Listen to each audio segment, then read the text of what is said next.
এমন দলের সাপোর্ট করবেন যে দল দুনিয়াতে এবং আখিরাতেও কাজ লাগবো, বুঝছেন? আনাইতে বিশাল সমস্যা। নয়তোবা আপনার এখন যেই আপনার দেশের যে অবস্থা, একবারে মনে করেন যে কী কমো কোয়ার মতো নাই।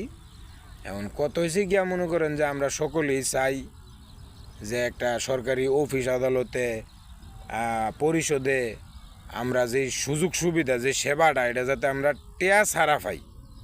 টাকা দিমু সমস্যা নাই, সরকারি যেই ফিটা, ওই ফিটা দিমু, আমার কাগজ আমি লয়ে যাবো। কেন জরিমানা দিতে হইব, কেন টাকা বেশি দিতে হইব, এটা হচ্ছে আমার প্রশ্ন। এইসব কারণে আমি ইসলামিক দলগুলোরে ক্ষমতায় চাই, ঠিক আছে? তো আপনারা সকলেই, এবং আমি চাই যে আমি একজন আলেম হইতারি নেই। আমি চাই মৃত্যুর পরে যেন আমি আল্লাহ তাআলা যখন জবাব আমার কাছ থেকে জবাব নিব যে দুনিয়াতে তুমি কোন নেতার পিছিয়ে ঘুরছো, তখন যেন আমি বলতে পারি আমি কোনো নেতার পিছিয়ে ঘুরি না, আমি আলেমদের পিছনে ঘুরছি। আমি আলেম হইতে পারি না, আলেমদেরকে ভোট দিচ্ছি,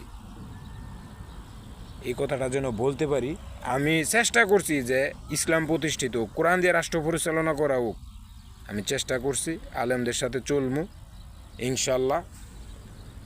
আর আমরা যেসব নেতা করছি ঘুরি, এই নেতারা আপনার মাদক ব্যবসায়ী আইব, অস্ত্র ব্যবসায়ী আইব, মার্ডারি আইব, চুরি আইব, ডাকাতি আইব, দুর্নীতি আইব, বুঝছেন না কোনটা কইছি?